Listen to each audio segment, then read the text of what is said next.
अब हम बात कर लेते हैं आयोनिक बॉन्ड और कोवेलेंट बॉन्ड। बॉन्ड जो हैं वो दो तरह के हो सकते हैं।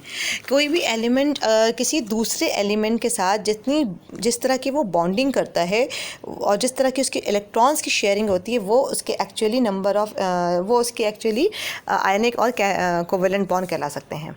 मिसाल के तौर पे दो तरह के बॉन्ड्स बनते हैं, एक कहलाता है आयोनिक बॉन्ड और दूसरा कहलाता है कोवेलेंट बॉन्ड।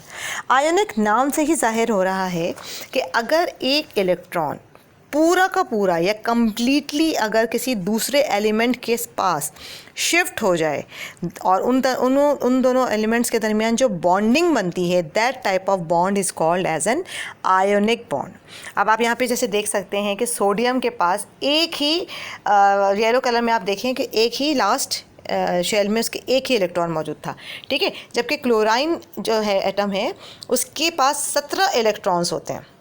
तो 17 इलेक्ट्रॉन्स में उसका जो पहला एलिमेंट है, अगर आप ये नीचे वाली फिगर देखें, ठीक है, ये वाली नीचे वाली फिगर क्लोरीन की है और ऊपर वाला जो स्ट्रक्चर है वो सोडियम का है, ठीक है।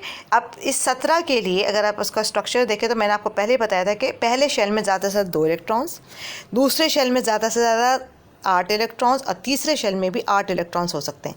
अब क्लोरीन का जो एटॉमिक नंबर है वो 17 में पहले में कितने आ गए 2, दूसरे में कितने आ गए 8, तो 2 और 8 कितने हो गए 10, बचे कितने 7, 17 होने के लिए। अब वो 17 जो है वो उसके सात जो इलेक्ट्रॉन्स हैं वो उसके थर्ड शेल यानी एम शेल में मौजूद है।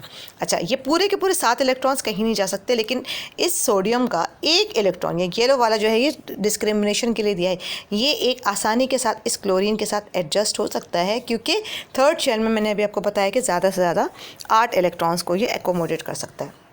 अब आप ये देखिए कि यहाँ पर पूरा का पूरा इलेक्ट्रॉन जो है वो सोडियम से शिफ्ट हुआ और कहाँ आ गया, क्लोरीन के एटम के अंदर आ गया। चूँकि एक इलेक्ट्रॉन चला गया इसलिए इसके ऊपर पॉजिटिव चार्ज आ गया और इसने एक इलेक्ट्रॉन ले लिया, इसके ऊपर नेगेटिव चार्ज आ गया। क्यों?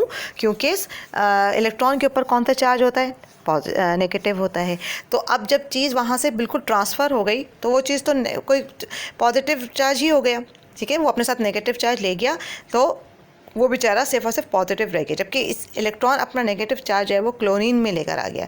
इस वजह से क्लोरीन पे कौन सा चार्ज आ गया, नेगेटिव का चार्ज आ गया। तो ऐसा बॉन्ड जिसमें एक इलेक्ट्रॉन पूरा का पूरा कंप्लीटली किसी दूसरे एलिमेंट में ट्रांसफ़र हो जाए, ये कहलाता है आयोनिक बॉन्ड। जबकि उसके मुकाबले में अगर हम दूसरे टाइप का बॉन्ड अगर आप कंसिडर करें, that is called as a covalent bond. Covalent bond का मतलब ये है कि इलेक्ट्रॉन जो है वो अपने एलिमेंट में भी रोटेट करता रहे और दूसरे के एलिमेंट में भी। अब आप देखिए कि वाटर का जो मॉलिक्यूल होता है उसका जो फॉर्मूला है वो क्या है, H2O, यानी 2 एटम्स हाइड्रोजन के और ऑक्सीजन का एक ही एटम। अब हाइड्रोजन के पास चूँकि एक ही इलेक्ट्रॉन है, ठीक है, वो उसके पास भी रिवॉल्व कर रहा है। हाइड्रोजन के 2 एटम्स हैं, ठीक है, यहाँ अगर हम देखा हाइड्रोजन के 2 एटम्स हैं और ऑक्सीजन के कितने एटम हैं, एक ही एटम है, ठीक है। अच्छा, ऑक्सीजन का जो एटॉमिक नंबर होता है वो 8 होता है, 8 होता है। अब आप यहाँ देखें 8 में मैंने आपको सीक्वेंस बताई थी, 2 होते हैं पहले शेल में और दूसरे शेल में ज़्यादा से ज़्यादा 8 आ सकते हैं, लेकिन इसके पास तो हैं टोटल 8 इलेक्ट्रॉन्स। तो 2 पहले शेल में करेंगे और 8 आखिर के 6 किस में करेंगे, दूसरे शेल में। बट दूसरा शेल 8 इलेक्ट्रॉन्स को एकोमोडेट कर सकता है, इसलिए ये हाइड्रोजन कभी अपने हाइड्रोजन का जो इलेक्ट्रॉन होगा कभी अपने शेल में और कभी ऑक्सीजन के शेल में रिवॉल्व करता रहेगा।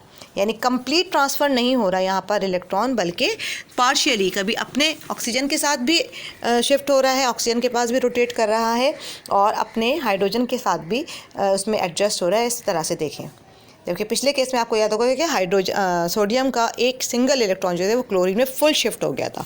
सो इसमें चूँकि दोनों जगह शेयरिंग हो रही है, दोनों जगह इलेक्ट्रॉन्स जो है वो मूव कर रहे हैं, ऑक्सीजन के साथ भी कर रहे हैं, हाइड्रोजन के साथ भी कर रहे हैं, लिहाजा इसमें जो बॉन्ड बनता है, इस टाइप के बॉन्ड्स को हम क्या कहते हैं, इस टाइप के हम बॉन्ड्स को कहते हैं कोवेलेंट बॉन्ड। ये थोड़ा सा इतना ज़्यादा स्ट्रॉन्ग नहीं होते, बल्कि ये थोड़े से वीक बॉन्ड्स होते हैं। इसके मुकाबले में जो आयोनिक बॉन्ड्स होते हैं वो ज़्यादा स्ट्रॉन्ग होते हैं।